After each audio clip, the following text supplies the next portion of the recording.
तरसत नयन हमारे हो दर्शन दे दो बाबा।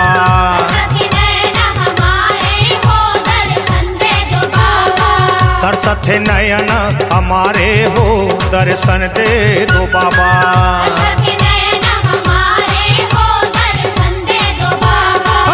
आए शरण तुम्हारे हो दर्शन दे दो बाबा। आए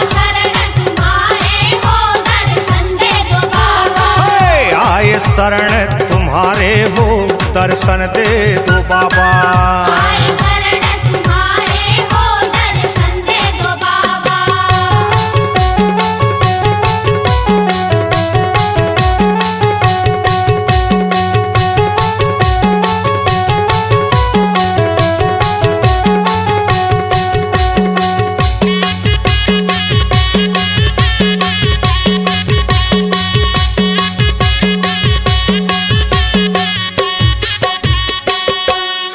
परम पूज्य बाबा गुरु घासीदास मोला ऐसन वरदान दे गुरु के तोर चरण के धुरल अपन माथा में लगावत रहो।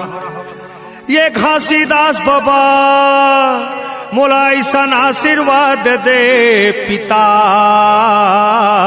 के तोर बताए सत के रास्ता में मैं चलत रहो। ये परम पूज्य बाबा गुरु घासीदास मोला ऐसन वरदान दे गुरु के तोर चरण के धुरल अपन माथा में लगावत रहो। ये घासीदास बाबा मोला ऐसन आशीर्वाद दे पिता के तोर बताए सत के रास्ता में मैं चलत रहो। तरसत नयन हमारे हो दर्शन दे दो बाबा।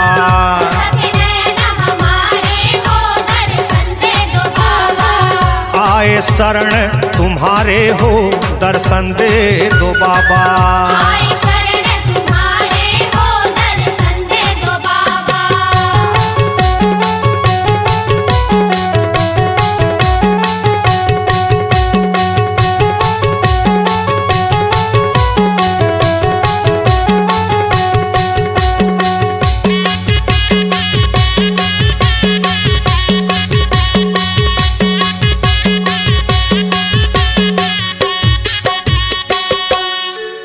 परम पूज्य बाबा गुरु घासीदास मोला ऐसन आशीर्वाद दे पिता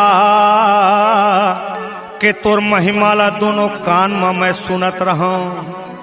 हे परम पूज्य बाबा गुरु घासीदास मोला ऐसन आशीर्वाद दे गुरु के तोर पावन रूप ला अपन दोनों आँखी में निहारत रहा।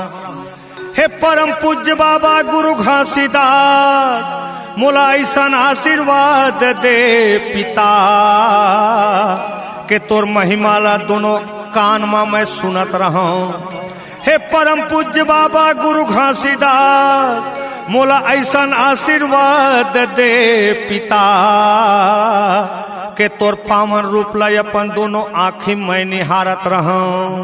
तरसत नयन हमारे हो दर्शन दे दो बाबा।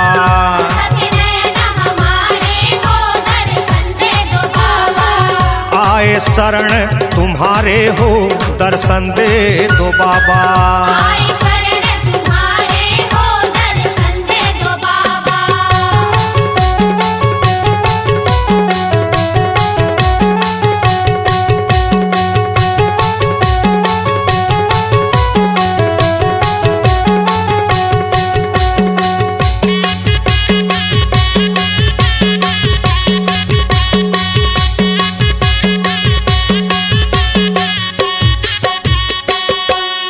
परम पूज्य बाबा गुरु घासीदास मोला ऐसन आशीर्वाद दे पिता के सतनाम के ध्यान ला अपन हृदय में मैं लगावत रहा। हे परम पूज्य बाबा गुरु घासीदास मोला ऐसन आशीर्वाद दे पिता के जब मैं मर के जाऊं ए धरती लेता सतलोक ला पाऊं। हे परम पूज्य बाबा गुरु घासीदास मोला ऐसन आशीर्वाद दे पिता के सतनाम के ध्यान अपन हृदय में मैं लगावत रहूं। हे परम पूज्य बाबा गुरु घासीदास मोला ऐसा आशीर्वाद दे गुरु कि जब मैं मर के जाऊं वे धरती ले सतलोक ला पाऊं। तरसथे नयन हमारे हो दर्शन दे दो बाबा,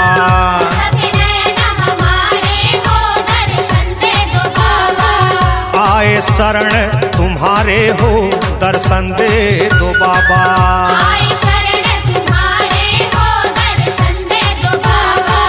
पैया लागू तुम्हारे हो दर्शन दे दो बाबा।